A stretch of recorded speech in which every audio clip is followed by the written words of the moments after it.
वही तुम्हारी सुहाग वापस कर देगी। पौष की चौथ आकर चली गई, माघ की आकर चली गई, फाल्गुन की आकर चली गई, चैत्र वैशाख ज्येष्ठ आषाढ़ श्रावण और भादो सभी की चौथ आई और यह कहकर चली गई कि आगे वाली से कहना वह मुझसे बड़ी है। आषाढ़ की चौथ आई तो उसने बताया कि तुम पर कार्तिक की चौथ नाराज है, उसी ने तुम्हारा सुहाग लिया है, वही वापस कर सकती है, वही आएगी तो पाँव पकड़कर विनती करना। यह बताकर वह भी चली गई। जब कार्तिक की चौथ आई वह गुस्से में बोली, भाइयों की प्यारी करवा ले, दिन में चांद उगाने वाली करवा ले, व्रत खंडन करने वाली करवा ले, भूखी करवा ले।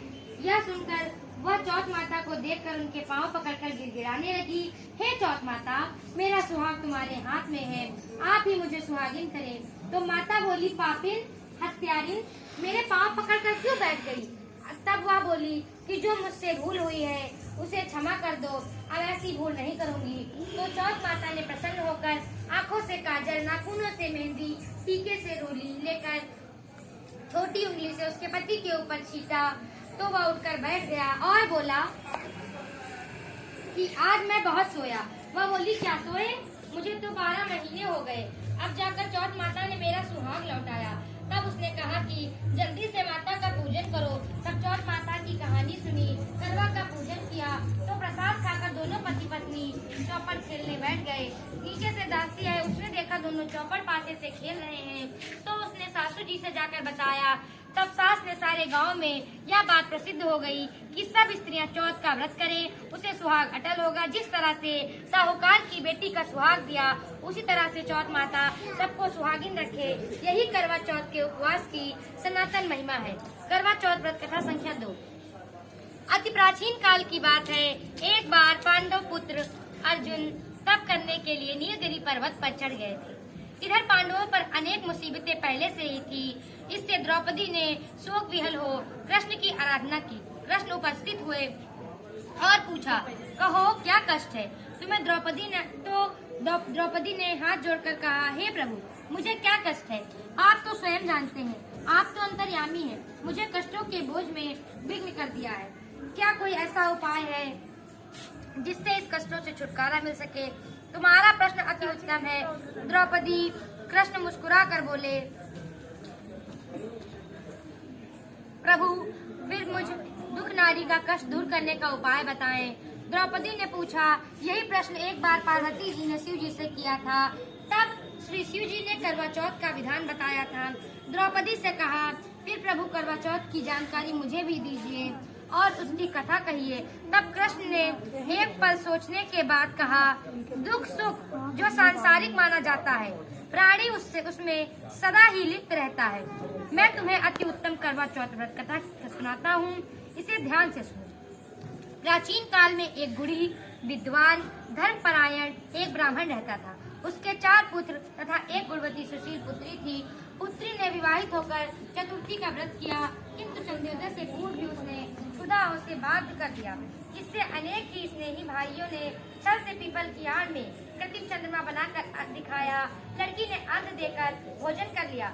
भोजन करते ही उसके पति की हृदय गति बंद हो गई। इससे दुखी हो उसने अन्न जल त्याग दिया। उसी रात्रि में इंद्राणी भूमिश्रण करने आई। ब्राह्मण पुत्री ने उनसे अपने दुख का कारण पूछा। इंद्राणी ने बताया, तुम्हें करवा चौथ व्रत में चंद्र दर्शन से पूर्व भोजन कर लेने से यह कष्ट मिला है।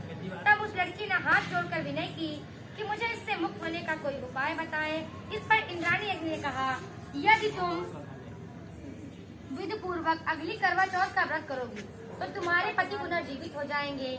कन्या ने ऐसा करने का वचन दिया तो उसका पति स्वस्थ हो गया। इस प्रकार उस कन्या ने वर्ष भर प्रत्येक चतुर्थी का व्रत किया और अनंत सुहाग प्राप्त किया। श्री कृष्ण ने कहा, हे द्रौपदी, यदि तुम इस व्रत को करोगी तो तुम्हारे सभी संकट टल जाएंगे।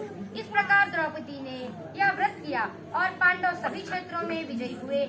इस प्रकार सौभाग्य, पुत्र पौत्रादि और धन धान्य की इच्छुक स्त्रियों को यह व्रत विधि पूर्वक करना चाहिए। इस व्रत में भगवान शंकर की आरती की जाती है। करवा चौथ व्रत कथा संख्या 2 समाप्त। अच्छा छिड़किए, ओ बच्ची अच्छा छिड़किए।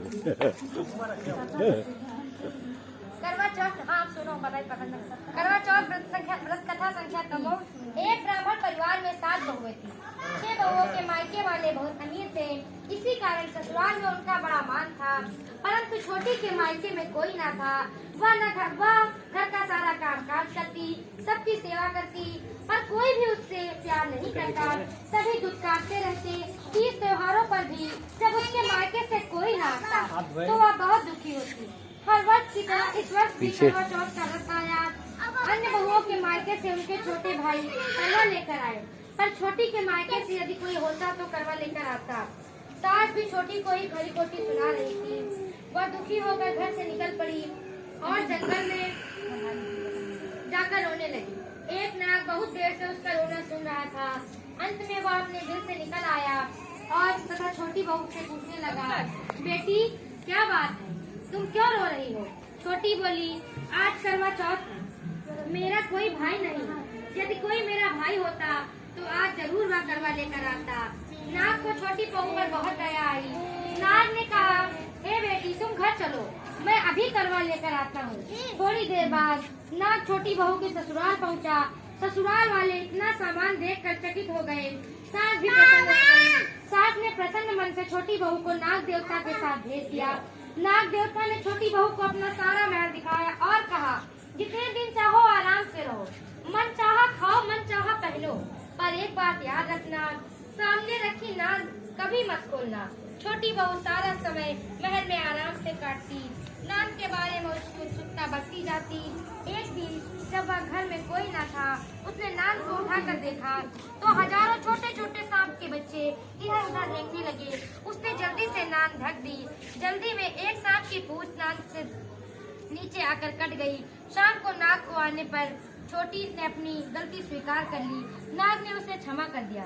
जब छोटी ने ससुराल जाने की इच्छा की तो उसे धन रत्न आदि देकर विदा किया। छोटी के ससुराल में अब उसकी बड़ी इज्जत होने लगी। जिस सांप की पूंछ कटी थी उसे सभी बंडा कहकर तंग करते थे। एक दिन उसने अपनी माँ से पूछा कि मेरी पूंछ कैसे कटी। माँ ने कहा कि छोटी ने नाग उठाने पर जल्दी से ढकने पर तुम्हारी पूंछ कटी है। तो वह बोला कि मैं छोटी से बदला लूंगा। माँ के बहुत समझाने पर भी वह एक दिन चुपचाप छोटी के घर जाकर छुपा और मौका पाकर उसे काटने की सोचने लगा। वहाँ छोटी बहू और उसकी सास में किसी बात पर बहस हो रही थी। तो छोटी कसम खाकर कह रही थी, मुझे बंडा भैया से प्यारा कोई नहीं है, मैंने ऐसा नहीं किया। बंडा ने जब यह सुना तो सोचने लगा, जो मुझसे इतना प्यार करती है मैं उसे काटने आया हूँ। वह चुपचाप अपने घर चला आया। माँ ने पूछा, ले आए बहन से बदला? तो वह कहने लगा, माँ बहन से कैसा बदला, तभी से बंडा भाई व छोटी बहन हुए। भाई प्रतिवर्ष चौथ के दिन करवा लेकर जाता, वह बहन बड़े प्यार से करवा चौथ का व्रत करती। बोलो चौथ माता की जय।